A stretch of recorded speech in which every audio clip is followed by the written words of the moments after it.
Welcome, everybody. Thank you for joining us. Uh, Ed Shills, who the Shills Fund is named for, was the founder, really, of transformational leadership at University of Pennsylvania. And while we have many exciting webinars planned in this series, this would really sit so well and make our, founder Ed Shills smile on bringing such an important topic and relevant in these challenging times. So thank you all for making time. We hope you enjoy this and welcome your feedback. Thank you, Keith. And hello, everyone, and welcome to our second webinar in our Great Oral Health Pitch webinar series. The Great Oral Health Pitch, Innovate, Elevate, Generate Your Idea to Advance Oral Health program offers a platform for oral health entrepreneurs to develop and refine their innovative ideas into successful pitches. Through a series of educational webinars such as this and nationwide in-person practice pitch events resembling a Shark Tank style competition, participants aim to win the grand prize exclusive sponsorship package of oral healthcare products and services valued at over $50,000, including cash, business launch marketing, networking opportunities, and more. These educational webinars are designed to educate students and entrepreneurs at all levels, featuring insights from top nationally recognized leaders in the oral healthcare industry. Each webinar session concludes with a 15-minute Q&A segment. So should you have any questions, please write them in our chat box, and we will address them at the end of the webinar. I now welcome our board member, Dr. Margaret Scarlett.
guiding and impacting outcomes and enabling a team of individuals to do more than a single individual could do alone. Leaders must be able to pay close attention to their team members and provide guidance and support as needed. So leadership is something you do. It's not something you are. And leaders are not necessarily born. It's a skill that you can learn. Effective leaders empower others by delegating responsibility. They are adaptable and able to address challenges and navigate change, and then promote positive, inclusive work environment, which can lead to innovation and diversity of thought. It's important as leaders that we communicate effectively, being transparent and authentic, and are compassionate and empathetic, where your team feels that they are valued and heard. And the last of all, leaders use their ability to motivate others to succeed.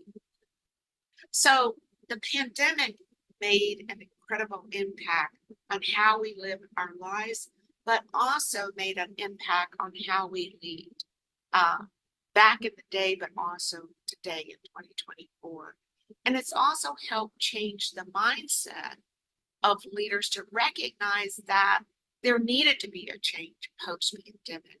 So I wanted to share with you some trends in leadership that you may identify with. The first one is shifting leadership styles. So traditional leadership is no longer sufficient in our rapidly changing environment. And agility is one of those attributes that we as leaders have to lean into to help us make quick decisions, especially in times of crisis. And another thing we have to do is stay competitive by providing our employees, our staff with new skills and knowledge to succeed. And one of the important things is to create an environment of trust where our employees, staff feel comfortable and open to express their ideas and their opinions. Now, you may have heard of someone who today is working in a remote working environment, i.e. working from home. And there's also hybrid working environments where you may work 3 days at an office and 2 days. Well, it's said that by creating flexible remote working arrangements today, it provides greater autonomy and control over work life. And even during the pandemic, health professionals were utilizing telehealth to actually stay more connected with their team members, but especially their patients. It's essential for any successful organization to create an environment that is welcoming and open to all their employees, to really provide a safe place for employees where they in fact feel that they belong. I'm going to talk a lot about empathy, but showing empathy, showing that you care about your team, about your patients is really important all the time. But it's especially important during a crisis to help build a loyal team. So what is leadership? And does it really matter? And I do believe that leadership does matter. It matters to boost engagement and connectedness. There's a Gallup report that says that employees that are supervised by highly engaged leaders are 39% more likely to be engaged themselves. Leadership is also important to inspire confidence. Leaders that inspire their people to be confident in their abilities, they see improved productivity, better quality, and better service as a result. Leaders are key conduits of organizational culture, setting the tone for the organization and for their team. And leaders are also important in enabling innovation. Innovation involves change, which really isn't easy. Leadership is essential to steer employees through the process of change and innovation. And when people find themselves in an environment where they're happy, where they're inspired, where they are allowed flexibility, innovation often follows. So leadership also promotes emotional well-being. When you feel good about yourself, you can help inspire others. The other thing that leadership does, it ensures organizational identity is real. Good leaders keep the organization pointed in the right direction and ensure that the organization doesn't lose its identity. Leadership also supports better communication because miscommunication can confuse staff, it can derail projects, and also damage reputations. It's important to communicate clearly and clarify quickly. There's another thing that leadership does. Let's say without leadership, something or someone else fills the space. So if leadership is not intentional or adhesive, disaster can possibly follow. So I don't know if any of you have ever been in a situation where you have a leader that loves their work, but nothing's getting done. Delegation is not happening. So you don't see anything happening. Soon an unofficial leader will emerge and take over. And everyone might get confused about the mission. And again, the results are what they want, what you want them to be. So when there is no leadership in an organization, something or someone will fill that gap. Leadership also supports personal development. And we talk about leadership at work, but the reality are the same traits that are for leadership wherever we are the same traits that we can have for leadership at home. It's called personal leadership. We're going to talk about that in just a bit. So during COVID-19 pandemic, there was a great need for effective leadership, especially in 2020.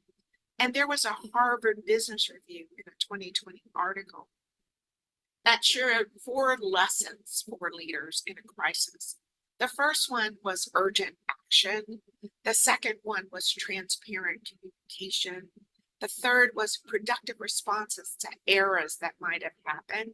And the fourth was constant updates were critical. In a crisis like COVID, leadership can literally be life or death.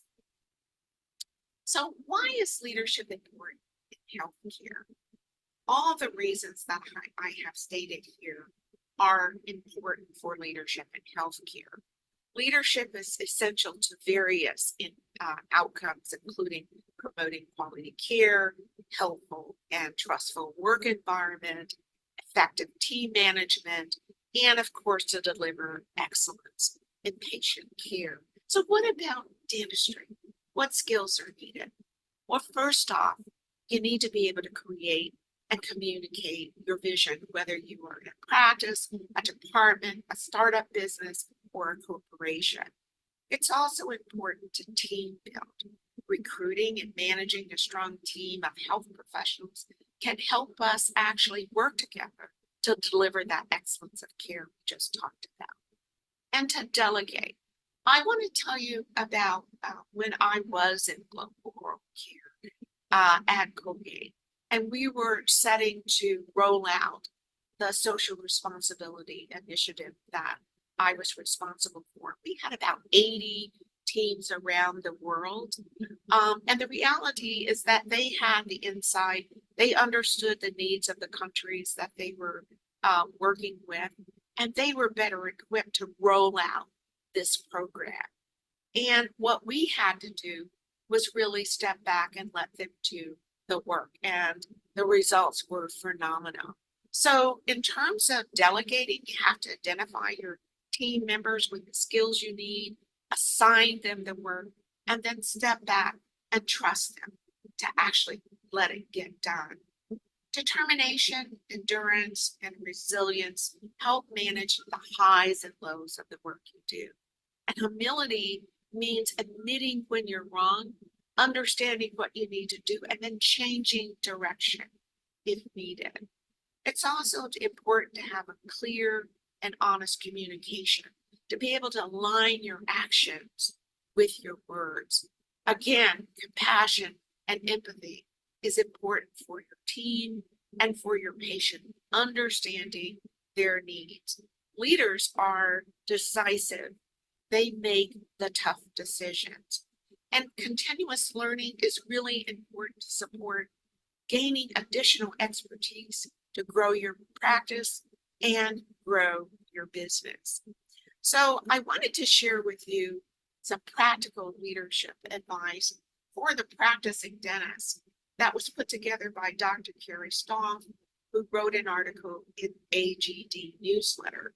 But the reality, this advice is not only important for practicing dentists, it can work for all of us who are in leadership roles or aspire to be leaders. First off, it said exercising leadership traits by developing policies, by being consistent, and by sharing examples is very important. Being flexible and willing to seek advice, and then when you get that advice, being willing to change for the better. Attitude is infectious. So if you come into the office with a positive attitude, you will be amazed at the constructive activities that happen during the day. If you come into the office with a negative attitude, vice versa, you can also see destructive activities during the day. Honesty, integrity, and excellent clinical skills are admired by both staff and by patients. And you, as the practicing health professional, you are the director and you're also the product. Never forget your role. You also have to have a buck stops here attitude and let staff know you have their backs. Face conflicts head on when they first start, but yet keep staff relationships strong. You don't want to blow up the ship over one issue. Make an effort to stay on time and be aware of the stress that follows running behind for both you and for your team. Be firm, but not dictatorial. Be kind and compassionate. A good leader can do both. And lead by example. Never ask others to do what you're not willing to do. So there are different styles of leadership.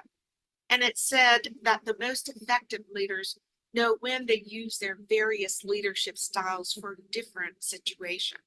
So I wanted to share a few leadership styles with you that you may identify with. So first off is the coach. The coach leader serves as a mentor and a guide. They actively listen. They provide constructive feedback, encouraging individual growth and development, and fostering a collaborative environment. And then there's the visionary leader who sees the future clearly. They often communicate their vision and motivate others to follow a common goal. They're able to actually generate enthusiasm and push their teams to their boundaries and explore new opportunities. And then there's the autocratic leader that wields power and control over decision making. They may make unilateral decisions and expect their team to follow. And it is said the autocratic leader, this type of leadership, is mainly effective when there needs to be quick, decisive action. The democratic leader values their team's opinions. This leader may involve their team in decision making where their ideas and perspectives are actually sought after. Transformative leaders inspire and motivate their teams. They're interested in building the strength of the team and stimulating positive change. And this may in fact lead to an innovative culture. Servant leaders prioritize their team leaders' needs and well-being. They create a supportive environment where their team feels valued and appreciated. They understand their team's concerns and they provide guidance and resources to help their team succeed. So, what is a purposeful leadership? The essence of purposeful leadership is when great leaders live their values, and receive the well-being that comes from being true to their purpose while striving to accomplish the results that they seek. Purposeful leaders understand the purpose of the people around them and know what drives them. They look beyond themselves to serve people and create a better world. So what does purposeful leadership entail? Leaders' purpose explains why in the hell are we doing this? What is the why of leadership? Lewis Carroll was the author of Alice in Wonderland, and he said, if you don't know where you're going, any road will get you there. Leaders' purpose becomes that North Star that provides clarity and direction when navigating complex situations. When a leader understands and lives their unique purpose, they can clearly see the positive impact. So I am an inspiring, purposeful leader, and I've had to ask myself these questions, and I suggest you ask yourself these questions. What do you love to do as a leader? What is your passion? What positive impact do you want to have on the world? And what relationships do you want or need to nurture to have that impact? And what will change because of your leadership? What goals do you want to set to move your life toward this purpose? So what are the benefits to being a purposeful leader? So when your leadership role aligns with your purpose, it's said that you have high energy and enthusiasm. You have a strong commitment to what you're doing, to your organization, to your team. You might see consistent levels of excellence and a clear vision of what you want to happen, of what your desired outcomes are. Leaders who align with their purpose are consistent in their communication, even when there's a rapidly changing business environment. Leaders' purpose is the compass that keeps the organization moving in the right direction during uncertainty, complexity, chaos, ambiguity. Purposeful leadership creates healthy boundaries. A leader's purpose acts as a guide for making good decisions on how to prioritize that limited time and energy that we often experience. Again, as an inspiring, purposeful leader, what I have to do is when I get a request and it fits my purpose, I can say yes. When I get a request that's unrelated to my purpose, I say no. The most effective and inspirational leaders are deliberate about defining their leadership purpose and then aligning their daily actions to that purpose. Purposeful leaders are authentic leaders. People connect with leaders who are real, genuine, and vulnerable. And by vulnerable, I mean willing to fail, get back up, shake it off, and keep going towards that purpose they define. Purposeful leaders create a great environment for their people. They help their communities, and they lift up and support the people around them. Do you know what is your leadership purpose? So some of you may be saying, well, leadership is good, but I might not be ready to talk about leadership right now. But I say to you, we're all leaders, no matter where we are in our life station. And this is called personal leadership. Joel Fark said personal leadership is the self-confident ability to establish a direction for your own life, to commit yourself to moving in that direction, and then take action to acquire, accomplish, or become whatever you identify as the ultimate goal in your life. So, what is personal leadership? Louisa May Alcott, who was having her own personal storm, said, I'm not afraid of storms, or I'm learning to sail my ship. Bill Butler said, personal leadership extracts your own potential and then polishes it. J.D. Meyer said, it's you at your best. Personal leadership is a way to lead yourself from inside out and apply proven business skills to get more out of your life. And then Peter Drucker stated, personal leadership is the only leadership that is going to matter in the 21st century. Personal leadership is your commitment to take the lead in your own life. So you might ask, how do I dare develop my personal leadership? You start by creating a compelling vision, a compelling role for your own goals. And you start by inspiring your team or your personal board of directors to support you. So I have my own board of directors. These are people who support me, who believe in what I'm trying to do and are there for you. You can also drive change and innovation in your life when you need to take yourself to the next level. And then look back, routinely assess your results, see where you are, modify your plan, but stay aligned with your purpose and your values and maintain a growth mindset. Be curious and look for where you want to go. So there are some key qualities that we can work on in terms of leadership to help us develop our own potential, to communicate better, positively influence others, and ultimately perhaps create lasting change. There are a myriad of essential personal ingredients of leadership that we can work on to help us develop leadership skills. And I'm just going to go through just a few of them. So we talked briefly about vision, painting a compelling picture of your future, understanding what is possible, setting personal goals, and then understanding how you can overcome barriers to those goals. And then looking at integrity.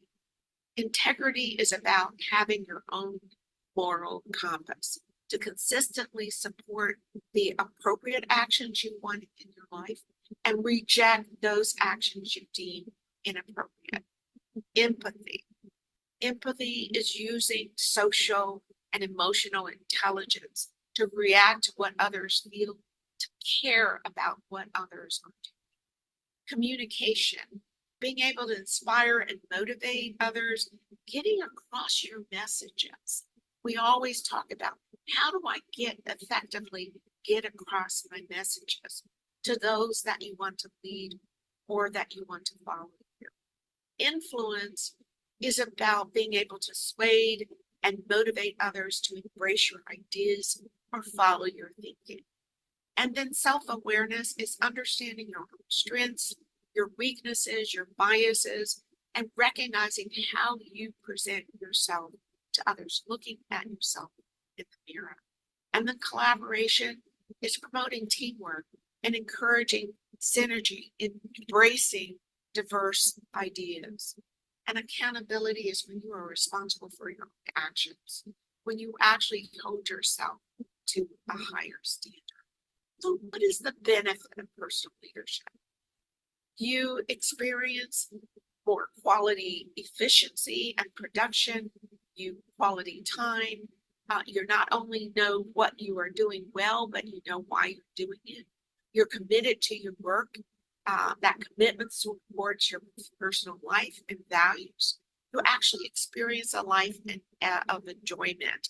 And I, as an executive coach, talking to my clients, to my coaches, we work on how do you achieve your best life ever. And you also learn to lead yourself, find more time for yourself, make the right choices, and control. You get your life back. And your success as a leader can also produce better results for your organization or for your business. Personal leadership starts with you. If you want to lead others, you need to lead yourself. So, in summary, great leaders are not just words. It's a skill that you can learn. Traditional leadership of yesterday no longer is effective in the 21st century. Leadership is dynamic. Leaders today need to be agile, people-focused, and if possible, visionaries, compassionate, empathetic, and self-aware. Purposeful leaders are dedicated to a purpose that aligns with their values and their passion.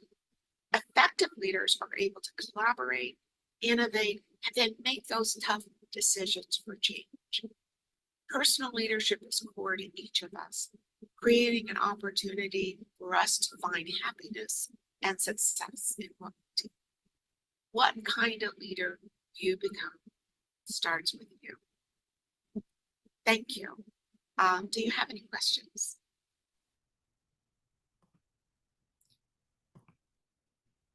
Thank you so much, Dr. Butler. That was just terrific. We really appreciate that. And for those you. of you, we've got a few questions from the audience. And so I know that some people didn't hear your introduction at the beginning. So I'm going to just mention a few things about you, Dr. Butler, because Dr. Marcia Butler is currently the president of the Butler Initiative, LLC, a professional consulting, executive coaching, and education service based in Alpharetta, Georgia. For over 30 years, Dr. Butler served as Vice President, Global Oral Health Care of Colgate-Palmolive Company, responsible for global strategies, programs, and policies that support Colgate's professional and oral health initiatives around the world. And we are so honored to have you here and talking about leadership because you have seen it up close. And we have a couple of questions here. Okay. The first one is, if I am interested in innovation, for example, creating new products and procedures, why is leadership important? So I like that question. And thank you for the lovely introduction. I appreciate that and appreciate everyone that has joined this webinar. So you know what? Innovation, and that's something that the Shields Entrepreneurial Fund is obviously very interested in. And leadership is absolutely important, whether you're looking to create a new product or you're looking to create new procedures that can be used, you know, in the treatment room or to go home. You require leadership to take it from concept to where it can be used. And often innovation means change. It's really about something different than the status quo. And leadership allows you to really, if you've got staff or others that are working with you, it allows you to inspire them around your idea, around your concept. And it also allows you to take their ideas, we call it ideation, take their ideas, and hopefully they're diverse. They're not the same as yours because that makes whatever you're doing even better. And then you as the leader can step back and strategize and, you know, make that decision that you're ready to go.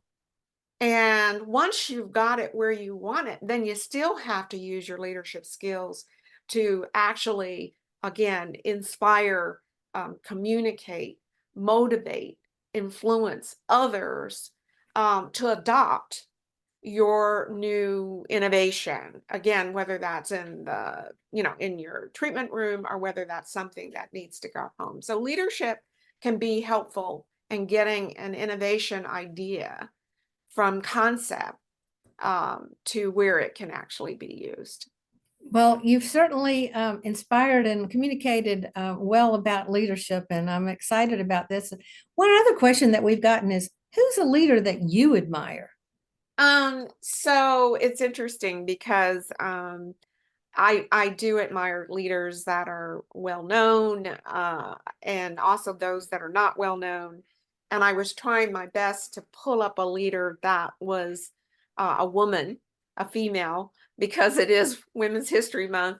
But I had to digress back to Black History Month because a leader that I absolutely admire is Dr. Martin Luther King. He touched so many leadership boxes. He was a purposeful leader. He was a servant leader. He was a democratic leader. He was a courageous leader. He was well ahead of his time. And during his time, he had to go through incredible with others. And he was trying to get past so many social injustices for people of color, but also in the end, for women, for the disabled, for the LGBTQ community in this country.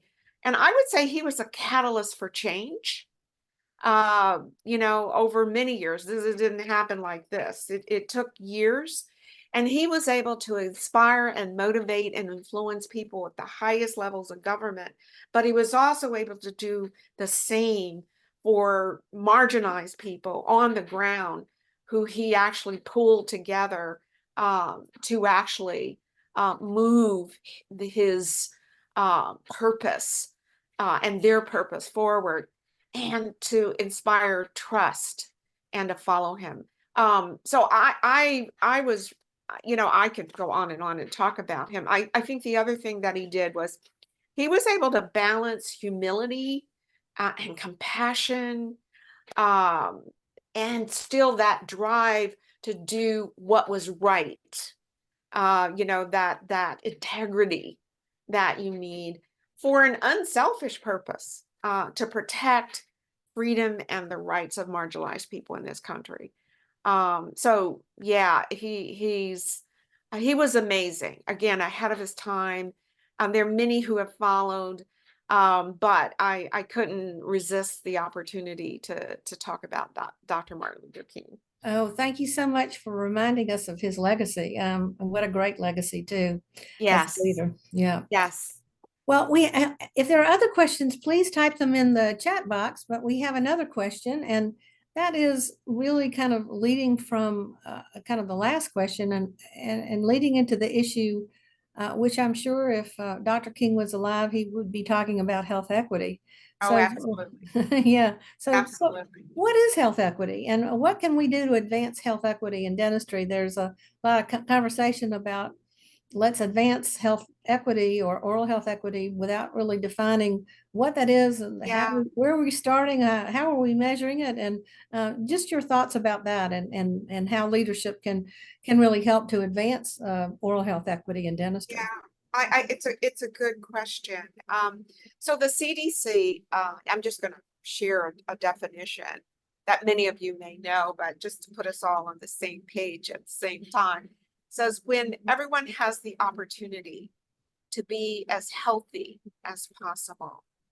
And, we can look at that on a macro level, where we can eliminate disparities.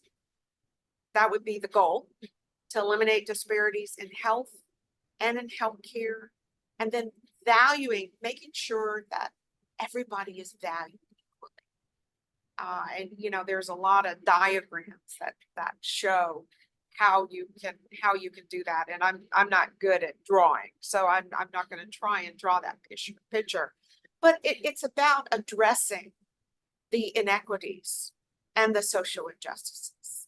And as Dr. Martin Luther King tried for many, many years, you're right, he would be right on this front as well.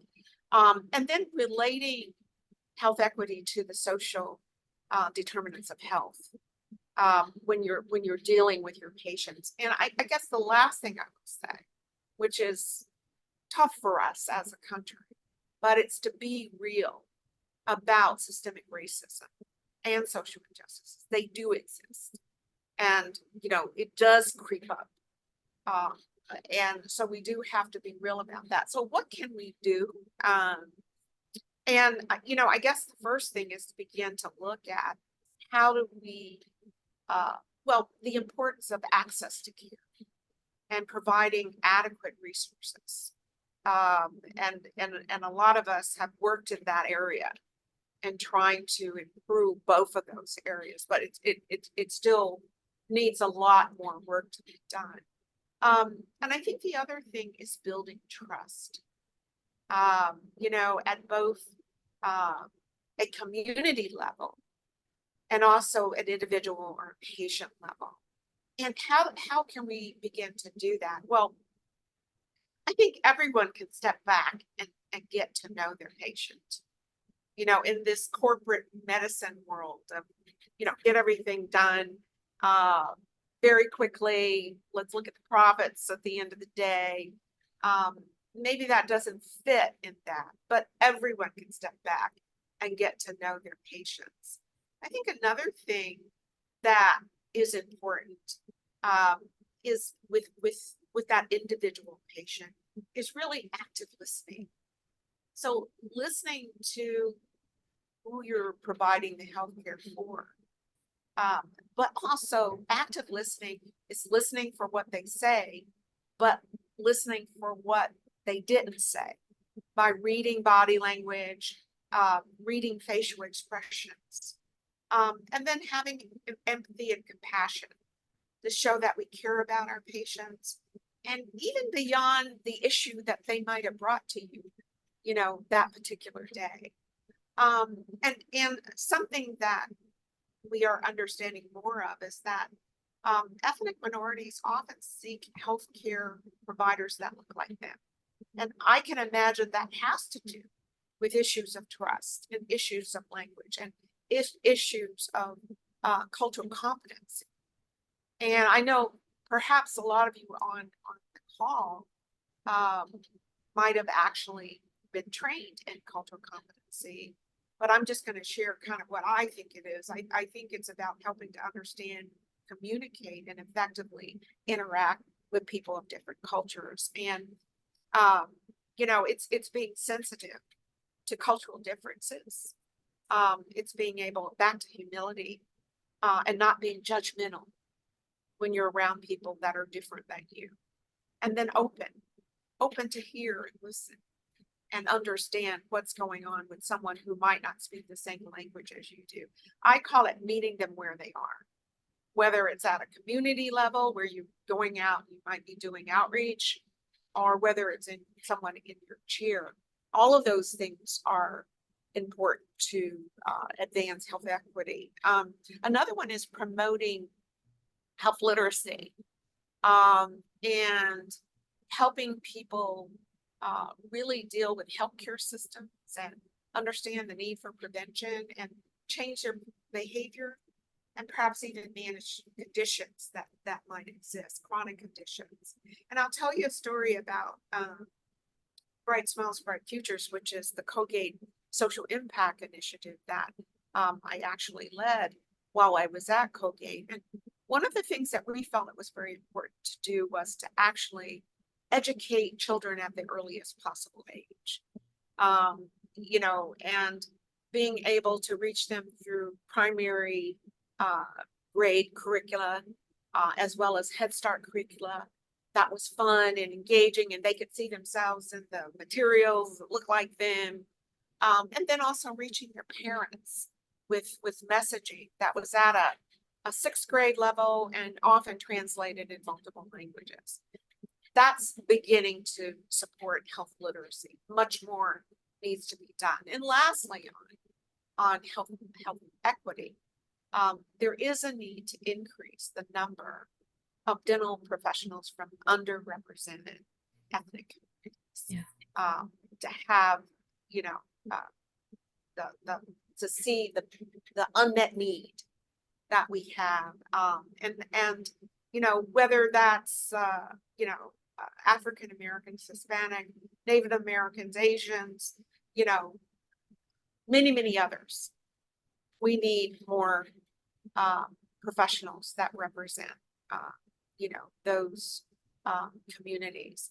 And I have to say that Colgate, along with other organizations, and I believe they're still doing it, provided scholarships, partnering with the NDA, the Hispanic Dental Association, the Society of American Indian Dentists, the American Dental Association, and many others to help young people who want to go to get a dental career, help them along the way.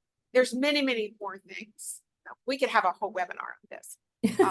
Yeah, next time it's you, Margaret, you get to do it.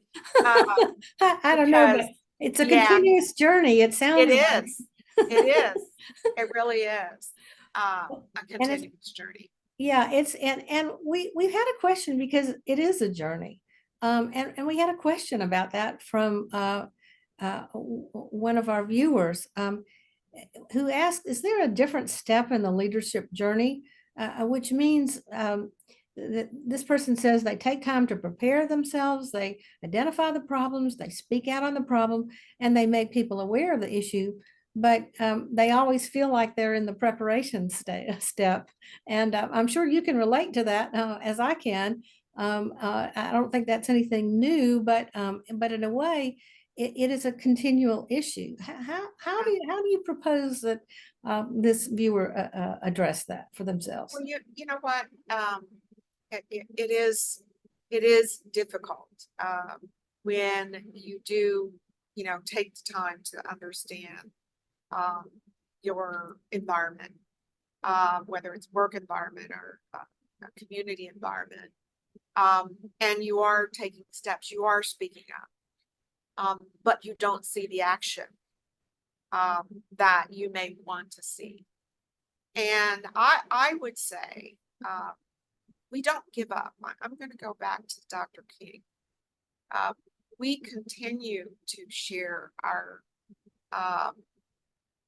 positions on things, and we continue to talk and hear other opinions on things. And hopefully, as you continue to talk, others will evolve. But there's also the point of finding community of those who, yes, have ideas, but also be willing to let others come in and have an exchange and a communication. I'm being very idealistic, I know. But I think the thing that I'm saying is that don't give up on what you think is right, whether it's about injustices or whether it's about, the treatment you want to have for your patient tomorrow, and somebody else thinks differently. There are different ways of speaking up. But leadership is about having voice. And often if you find that you have an opportunity to have a voice at a table where they're addressing the issue that you're passionate about, that's another way of bringing your point of view to a group of people that may be dedicated to the purpose you're wanting to do. But stick to your purpose. It may take time. And it is about finding that community that will allow you to continue to have a voice and continue to work together with you to do something about it. I hope I began to answer that, because that's a tough question. It is a tough question, but your answer is so inspiring to me. It makes me want to keep going. Sometimes I'm sure you know that leaders get tired and they just want to stop.